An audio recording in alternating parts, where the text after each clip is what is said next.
Now let's look at how to transform these answers into a spreadsheet.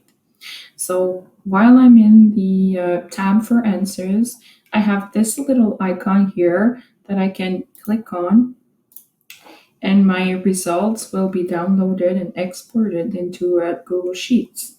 What I like about this is that I could come here and reorganize all my information according to the date, for example. So the date that the talk detective activity has been done, or by group, for example. And I have all the answers by names of the students. So I can see that Tyann, what she did every time. So here I know she hasn't participated, so maybe I could check if she was a talk detective at that moment.